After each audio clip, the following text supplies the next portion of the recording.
Have you ever felt like you might be born in the wrong body? No. Stay with me. I know that might sound a little bit crazy. But have you? Have you ever felt like you needed to be stronger?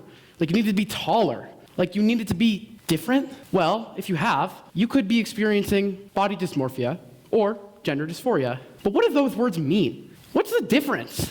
And most importantly, why should you care? Of course, we need to start with the most simple question that we need the answer to. What is body dysmorphia? When you see this yellow circle on screen, that means I'm talking about body dysmorphia.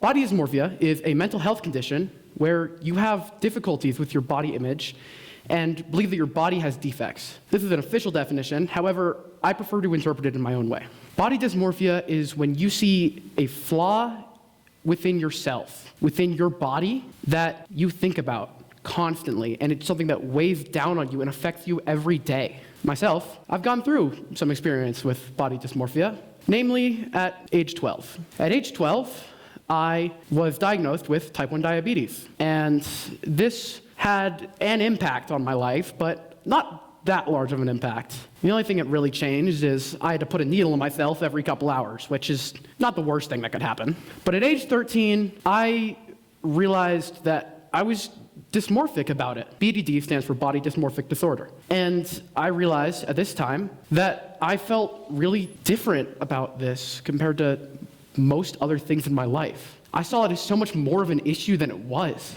Of course, I talked to some of my friends at the time, and they really helped me get through it. Those people mean an extreme amount to me, and I'm very thankful for them. Unfortunately, that's not quite where dysmorphia stopped for me. At age 13, I decided to attend a type 1 diabetes camp. Well, decide is a strong word. You see, when I was a young boy, my parents took me into the city. And that's where I went to Camp ASDA, which is an Arizona camp for type 1 diabetics. There we were intended to meet all these cool people within the community and exchange phone numbers. I didn't have a phone at the time. And meet them and really get to know them. And that didn't happen. For myself, I was placed in a group with 6 other boys who wanted someone else in their group. And because of this, they weren't too fond of me, to say the very least. I was bullied pretty hard, and it impacted me up until last year when I was 16. Think about that, huh?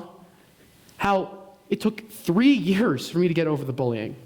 But what was the bullying? Well, it started with simple things. It started with my hair, started with my height. I was taller than all of them, so. It continued with the most random things you could think of. I was bullied for my hands, I was bullied for my stance, and even once, I was bullied for my underpants. None of those really impacted me until they started to mention things I was already struggling with, namely my obesity. At the time, I was, as you can see, just a little bit larger, and they really tore me up with this one. They made a lot of comments that were certainly not in great taste, and I'm not going to repeat any of them for your sakes. I dealt with it, and I thought I'd finally made it through when I got home and realized just how much it had affected me. I became depressed, anxious, and I was scared that anyone I talked to was ready to insult or degrade me on my level of obesity. It was terrible.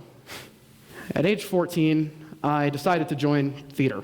I had been stuck inside for most of my time, just not really doing a whole lot, so it was time to finally get out there and do something else. At this time, I met another few of my closest friends and even got to know one of my old friends better. Of course, it did come with learning more about myself. And I learned, at the time, all about my body dysmorphia from these people. We had all experienced very similar things, bullying about our weight, even for some of us about being skinny, and it really impacted us. However, we also took a chance to learn about gender dysphoria, which, of course, is a state of unease a person may experience because of a mismatch between their biological self and gender identity. For myself, I started to feel a little bit weirder about being male. I felt like my hands were too big. I didn't like the way my hair looked. It was way too short, honestly. I buzzed it last year, worst look of my life. And I started to feel like it wasn't who I was, that I wasn't gonna grow up and be some male person. No, I wanted to be someone different. I wanted to be them. So I now identify as non-binary. And I've gone through many phases of this, namely the gender dysphoria. This all started because I didn't really like how my face looked. And I didn't really like the way I dressed. Around age 15, I started to change it up. I started to wear clothing that was a little bit baggier and sort of hid any feature of myself, and it felt good to be different in this way. Of course, I still was in theater, and I talked to a lot of my friends while writing out this speech, and they talked to me about their experience with dysphoria. To quote one of my friends, or to paraphrase their quote, they said, "It's hard for me to feel like I am non-binary because every time someone looks at me or talks to me, they just think I'm female. All they see is a female." And can you imagine that? The pain of constantly not knowing who you are because other people set up an expectation for you. It was really terrible, and it has impacted them a lot. But thankfully, we've been here for each other, me and that friend.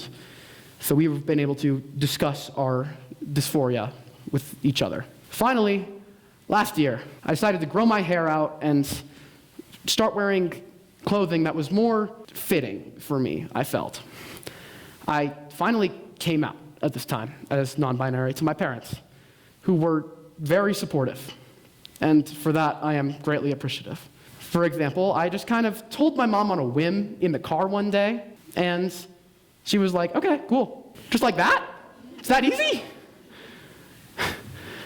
And then, I suppose my mom told my dad, because my dad came in and said, "Son, I want to tell you about the dangers of exploring your gender identity."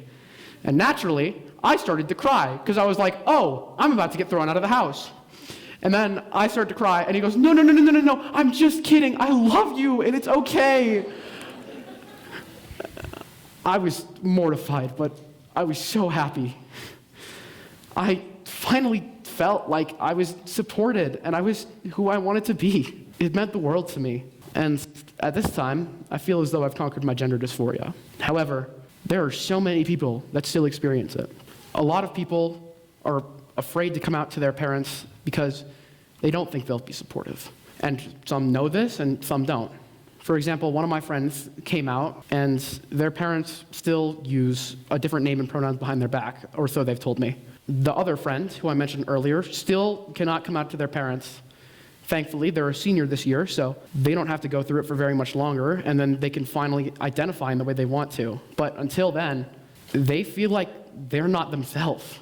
Like they can't be the person that they want to be. And that's exactly what it is. That's what gender dysphoria and body dysmorphia are. Not feeling like you're the person you're supposed to be. And that's terrible. The best way that we can stop body dysmorphia and gender dysphoria is to not judge people based on their bodies. It impacts them so much more than you realize. A throwaway comment, anything, can just make you feel so much worse about the person you are. And take it from someone who's experienced both. Please don't judge people for it. That's the only thing I want you to take away from this. Because if I hadn't been judged by those kids at that camp, I wouldn't have had to have suicidal thoughts and depressive thoughts for 3 years. I wouldn't have had to go through that for those 3 years. Thank you.